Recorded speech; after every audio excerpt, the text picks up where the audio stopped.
Can you believe it? We are already halfway through the year known as 2019. It means we're one step closer to the sun exploding and killing us all. But that's why we should forget about all of that and just focus on the world of professional wrestling instead. And that's what we're gonna do today. Because we are gonna turn the clock back and we are gonna go through January, February, March, April, May and June, and we're gonna look at WWE and decide which bits should get an up and which bits should get a down. You know how we roll here on Ups and Downs, and that is what we're gonna do. My name is Simon Miller. This is WhatCulture Wrestling. Let's up those downs for 2019 so far.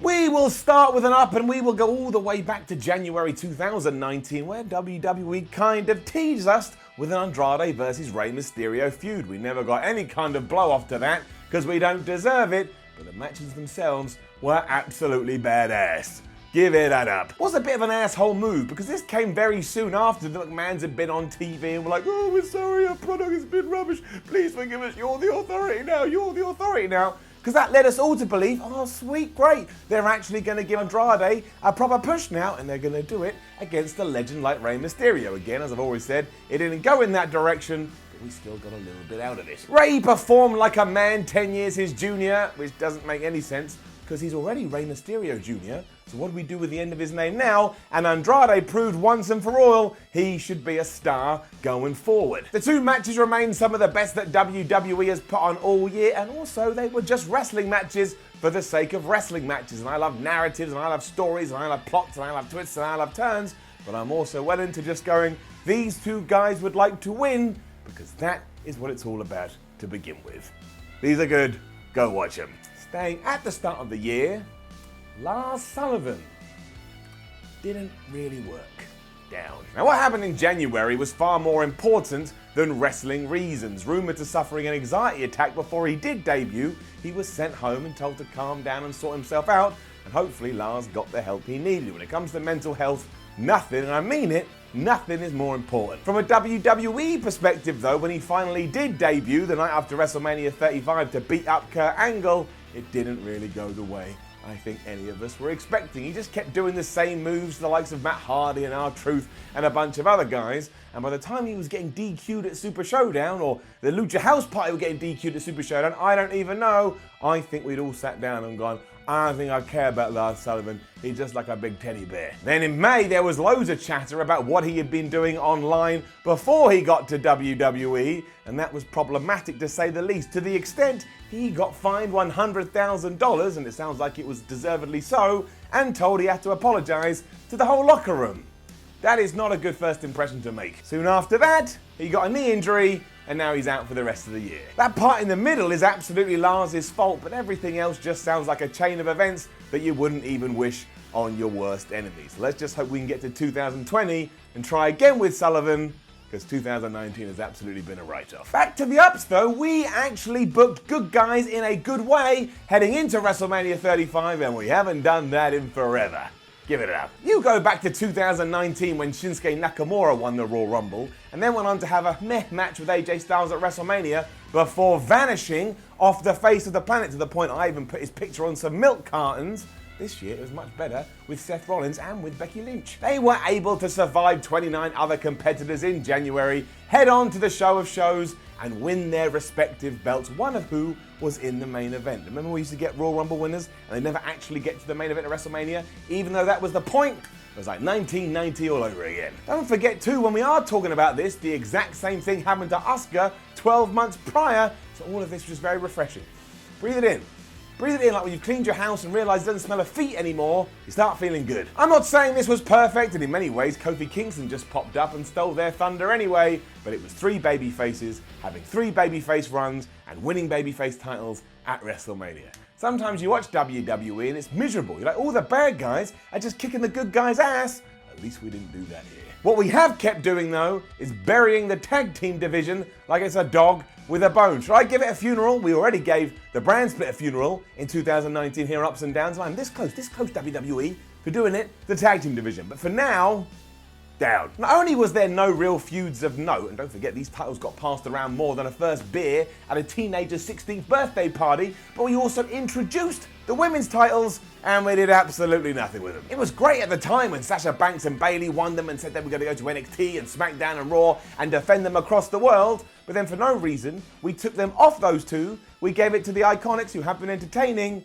but they then proceeded to also do absolutely nothing with them. Teams like Bobby Roode and Chad Gable and the Kabuki Warriors come and go like an open prison, and it just draws a line under the fact that Vincent Kennedy McMahon likely doesn't enjoy tag team wrestling. Well, we enjoy tag team wrestling, Vinny, and I know most fans do, and I tell you who definitely does, AEW. That was just a spark in the comments, but please, start focusing on it. Because it's not like WWE can't introduce new things and make them work, because in 2019 so far, we also got a lovely welcome for the 24/7 Championship, and while it is quite divisive, I love it, and I especially love R-Truth. Give it up. And yes, I understand the criticism, but if R-Truth wasn't in it, it wouldn't be as good. But that is the same as the schmucks that go, this Batman game wouldn't be any good if Batman wasn't in it. Batman is in it. He's in it. He's there. That's like saying, wouldn't life be worse if I was dead? You're alive. But not only has the former K-Quick dedicated himself to it, but all the fallout and the feuding with Drake Maverick has been WWE gold, especially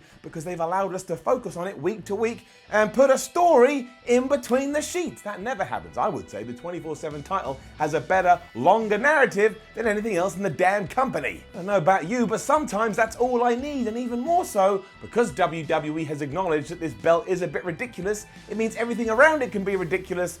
Ridiculousness, when done right, makes me feel happy. It's also made WWE social media a lot of fun, so that is another tick in the box. Not everything has to be super serious. Which brings us to our first pivotal moment here on Ups and Downs for 2019 so far, because we have to reach up onto the top shelf, grab that brown down, and give it to someone who absolutely deserves it. Sorry, Shane O'Mac.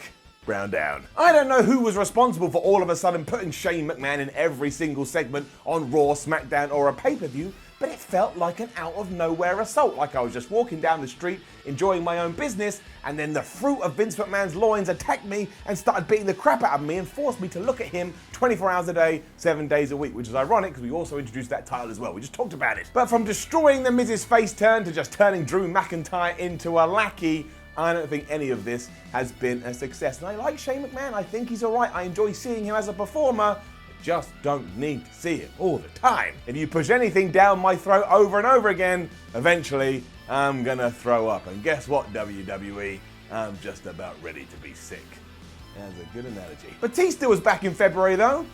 Give it up. His final run in the WWE, which made it even more special, seeing him arrive back in the company and ruin Ric Flair's 70th birthday celebration, was actually brilliant, especially because he then turned his attentions to Triple H. He was like, do I have your attention now? Look, I did it by accident. It must have been subconsciously in my brain. And then when he was promoing with the game, he just spat everywhere and he spat in the microphone going, give me what I want. It was great. It was a bit like he was a dog that had eaten too many biscuits, and fine, yeah, he tripped over when he got into the ring at WrestleMania 35, but one, we all make mistakes, get over it, and two, Batista, Big Dave laughed it off like, these things happen, and even said it made him more comfortable. Dave Batista was just a good dude, really, and I liked seeing him back. One of the reasons that Dave was brought back, though, was to try and increase ratings, and as we know, that has just been an absolute bust from January all the way through to June, and that's why they gotta get it down. This isn't really something that any fan has to worry about, but they are intriguing, especially when you learn that on average, some episodes of Raw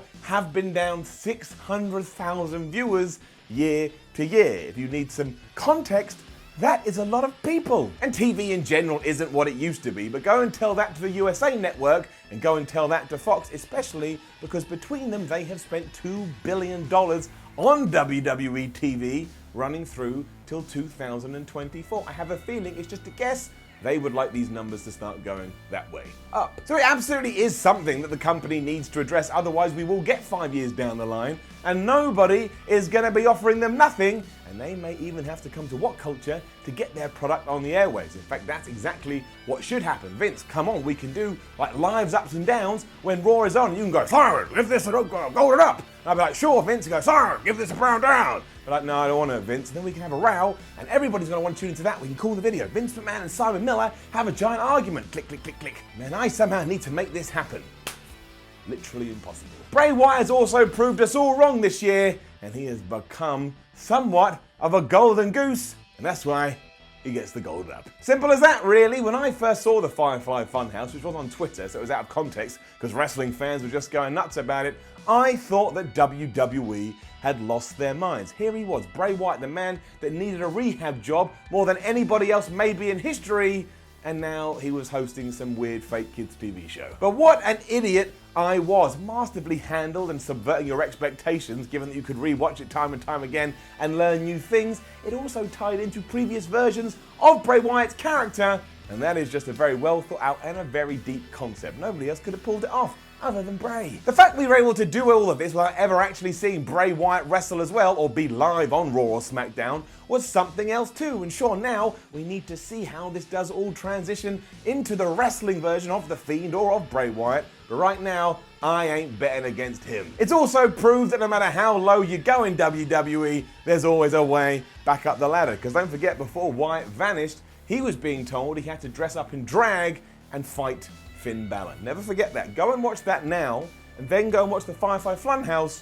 You will see just how far we've come. Becky Lynch would be in this category as well. Give her it up. A ridiculous 12-month period all around for the man. If you do turn the clock back to last summer, nobody has been able to transform themselves to this degree more than Becky Lynch. From a stupid heel turn at that SummerSlam right the way to becoming one of the first women ever to main event at WrestleMania, she has done everything she's needed to get to the top of the company, and now everybody loves her, everybody's buying her merchandise, and everybody wants to see her with that Raw title for as long as she can hold on to it. She's giving it credence, she's making it feel important, and yeah, we all miss Becky 2 belts, but really we're still in a good position. When she loses it, it'll actually mean something, and we'll probably be all desperate for her to win it back, and that's when you know wrestling is doing what it's meant to do. So that does prove that WWE can make a star when they want, so it doesn't explain why the NXT call-ups still suck.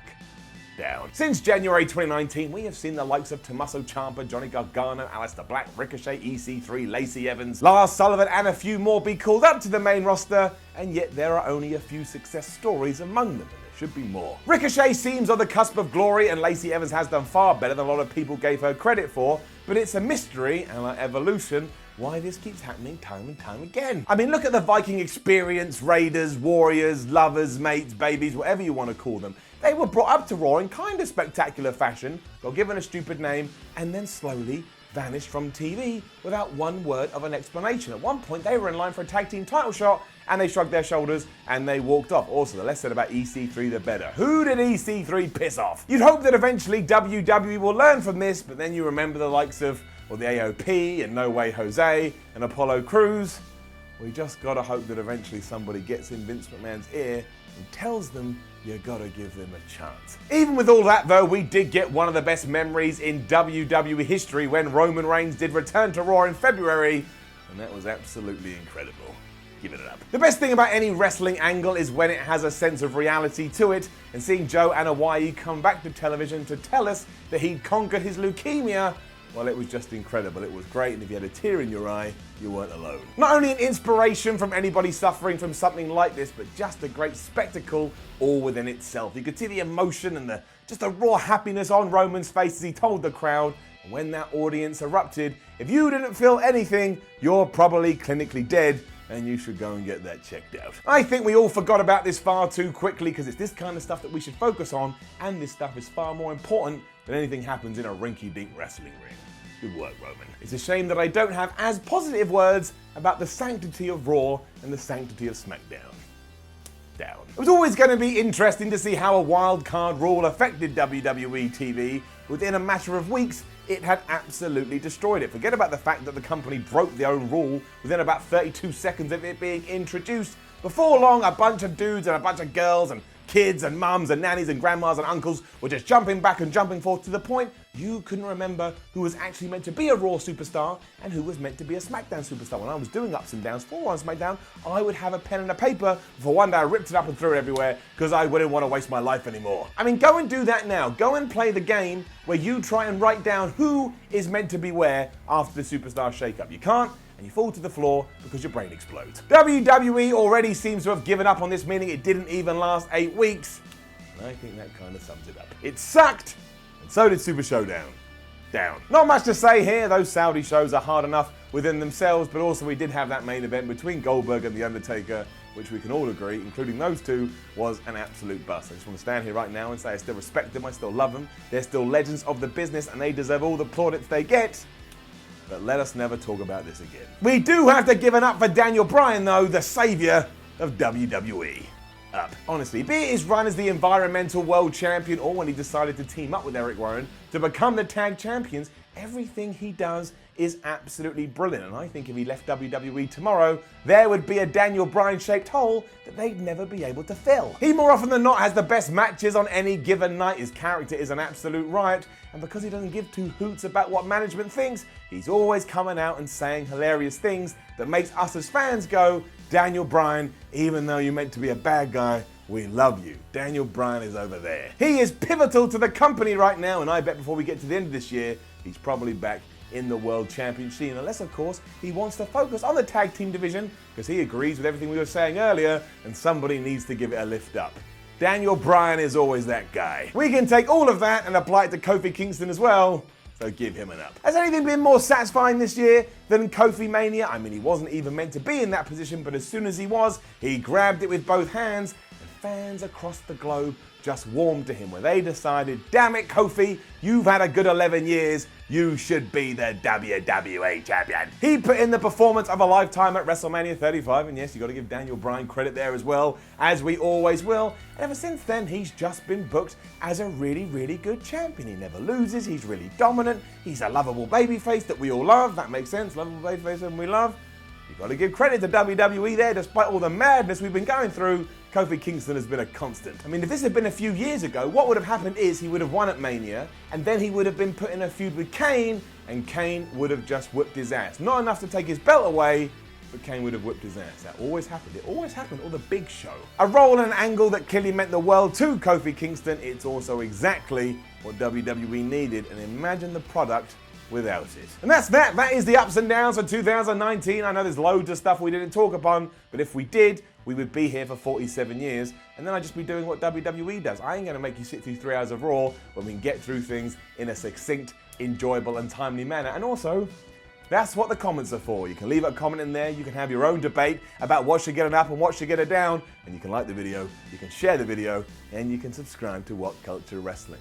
And you can go follow WhatCulture on Twitter, WhatCulture WWE, check some more articles out at WhatCulture.com, and watch more videos here at WhatCulture Wrestling. My name is Simon from WhatCulture. Thank you very much for watching, and of course, in around about 6 months' time, we'll up those downs for the entire year. And maybe I'll contradict myself just to piss you off. I won't. I love you.